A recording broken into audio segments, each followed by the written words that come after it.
Hi, I'm Larry DeBoer, and I'm a professor in the Agricultural Economics Department at Purdue University, and I also work for the Purdue Cooperative Extension Service. And I'd like to talk to you today about farmland assessment for property taxes in Indiana. And this is an important issue for farmland owners in Indiana, partly because farmland taxes have been rising pretty substantially and are expected to go up in the near future. But there's been a new bill passed by the General Assembly in this most recent session that ended in March 2010 that will lessen, to some degree, the increase in farmland taxes. Well, to start an understanding of what's going on, we need to know how farmland property taxes are determined. And tax bills in Indiana are based on assessed value. And assessed value starts with what's called the base rate per acre. And this is a dollar figure per acre recalculated each year by the Department of Local Government Finance. And this base rate is multiplied then by a productivity factor, which measures the soil productivity of corn. Basically, they take the soil type for each acre of farmland in Indiana and assign a productivity factor to it. And the productivity factors range from 0.5 to 1.3. And then for some acreage, an influence factor is subtracted when there are aspects of the land that reduce its productivity, such as frequent flooding. So the base rate times the productivity factor less the influence factor is the assessed value of land that is taxed. That assessed value is then multiplied by the tax rate, which is the sum of the tax rates of all the jurisdictions in which the land is located. So there will be a tax rate for the county, plus a tax rate for the township, the school corporation, sometimes a library district, sometimes other special districts like a solid waste management district, and sometimes even a city or town. And those tax rates added together are the tax rate that is multiplied by the assessed value in order to get the tax bill. Now, what has made tax bills on farmland start to rise in Indiana, and what is likely to increase them in the near future, are the changes that are made each year in the base rate by the Department of Local Government Finance.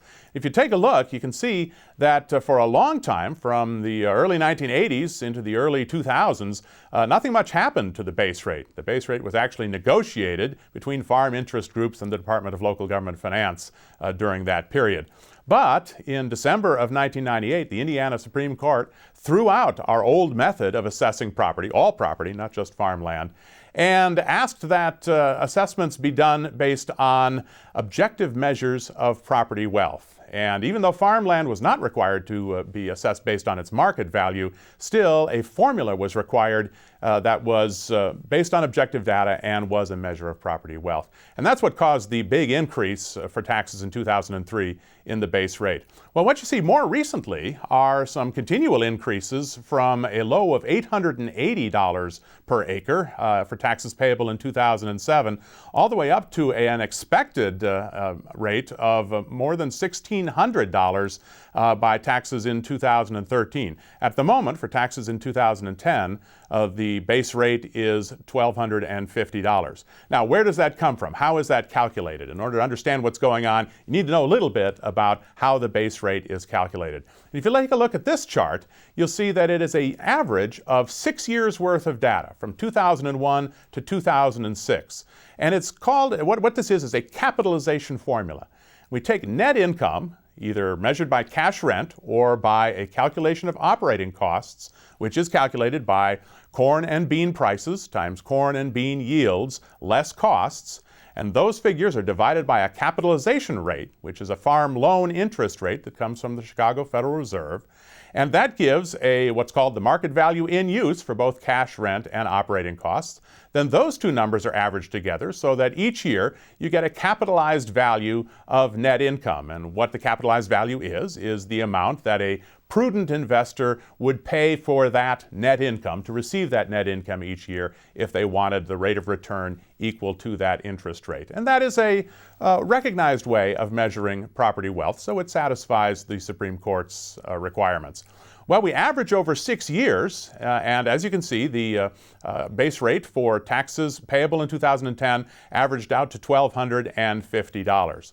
Well, next year, it had been announced in December 2009 that the Department of Local Government Finance was going to raise the base rate to $1,400. And the reason it goes up, as we can see from the next slide here, the reason it goes up is because it's a 6-year rolling average. And so as we move forward in time, the oldest value is dropped, 2001's value was dropped, and 2007's value was added. And if you take a look at 2007's line there, you'll see, for example, the net income operating there is up to $182, and the capitalization rate is down to 7.94. So when the net income goes up and the cap rate goes down, the market value in use goes up and it gets averaged into the total, and that raises the base rate. Why did the operating cost go up? Well, 2007 and especially 2008 were those years when corn and bean prices were particularly high, in part because of the rise in oil prices and the increased use of ethanol and what that did for the demand to corn. Well, there was going to be several more increases as these new values were inserted into the formula as we moved forward over the years. But the legislature, the General Assembly, recognized that there was a problem here, and they changed the formula. And if you take a look at the next slide, you can see how the formula was changed.